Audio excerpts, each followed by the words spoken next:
silaa yoggaa dhibbuu gaafa golfaaf rakkinaa dawaa walii fiduun lafa dhibee wal suphinaa malee rakkoo rakkataa quba itti qabnee hin kolfinuu madaasatti quba aggaamne bal'isuuf tasan orfinuu akka durii keenyaa kadhaquuf akaakayyuu dhukkuba waliif aadanii fayyaa isaa waliin fayyuu nuti garuu akka keenyattu kan isaanirraa ta'e faallaa fayyaa walii jibbinee dhukkuba waliif abballaa iyya waliif ilkaan hamaamota waamnee gammachuuf imimmaan arjoomnee gaddaaf gammannee gammachuuf gadda hiixannaa kottaa akkas dhiibnee akka durii santaanaa. Tole kitaabni kun Sinaaluudha. Kitaaba kana kan barreesse anumadha. Sinaalu kan jedhu kun diimaadhaan barreeffamee jira. Diimaa ta'uunsaa. Sinaalu kan jedhu jecha waadaa jira. Erbuudha. Erga waadaa ta'eeti waadaa kana dhiigni ijoollee yoo bu'e illee sin dhiisu jechuudha. Diimaa ta'uunsaa kun kan agarsiisu. Akkasumas gazetanii yoo ilaaltanii Oromummaan dhiigaaf qooqa kooti, Ortodoksummaan mirgaaf qooda kootiidha. Dhuguma Oromummaan enaaf tokko qooqa kootiidha tokko kan ittiin dubbachaa jiru kun Oromeeffadha. Akkasumas immoo dhiigni koos immoo Oromoodha na ibsa.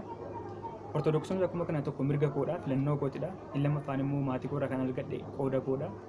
Akkas jechuudha. Dudduuba kanaanis yoo ilaalle barreeffamni barraa'ee jiru ni jiraata.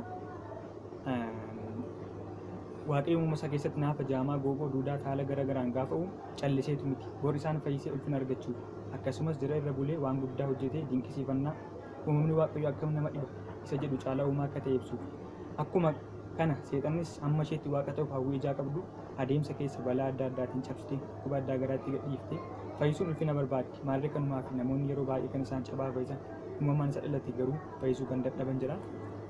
Waaqayyo uumama isaa keessatti gaafa haala garaagaraatiin gaafa uumu bor isaan fayyisee ulfina argachuufidha yookaan immoo isaan irra bulee hojii guddaa hojii ajaa'ibsaa ta'e hojjeteetu uumamni waaqayyo akkam nama dhibasa jedhu akkasumas immoo uumamni waaqayyo akkam nama dhiban jedhaan ergasii immoo uumaa akka ta'es immoo namni deebisee akka nu hubatuufidha jechuudha. Yeroo baay'ee raajonni biyya lafaa raajoonni amma mataa isaaniitti waan garaagaraa dhaabbatanii tajaajila kennaa jiran raajonni bara kana yeroo baay'ee kan isaan fayyisan cabaa fayyisu isaan jaamaan fayyisanii gooboon fayyisanii duudaa isa uumamaan dhalateen fayyisan garuu isa balaa adda addaatiin cabe isa dhukkubni qabe fayyisuu hin danda'u jechuudha. Isa kana maaliif fakkeenyaaf amma namoonni konkolaataadhaan kan deemaa jiran yoo ta'e seexanni konkolaataa sana jala kufuu keessee yookaan immoo balaa adda addaa itti ergiteeti konkolaataan sun akka inni galagalu taasisa seexanatu jechuudha.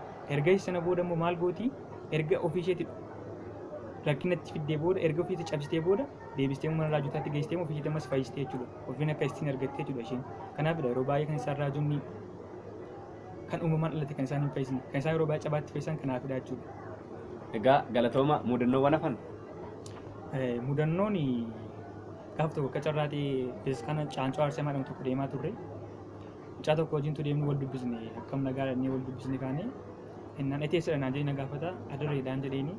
Adarree kana beekaa seenaa ishee akkas dhadheetu seenaa ishee natti murtikaa eessaa agartee seenaa ishee naan kitaaba wayirraa arginaan jedha kitaabichi kitaaba Muusaa kanadha geessanii booda kitaabichi natti barreesse jedhee gaafa itti na amanuu dadhabe inuma akka carraatee kitaaba sana gaafa sana baay'inaan deeman ture ergasii amma suuraa koo arguutti na amanuu hin dandeenye jechuudha erga suuraa koo figee booda na amane jechuudha.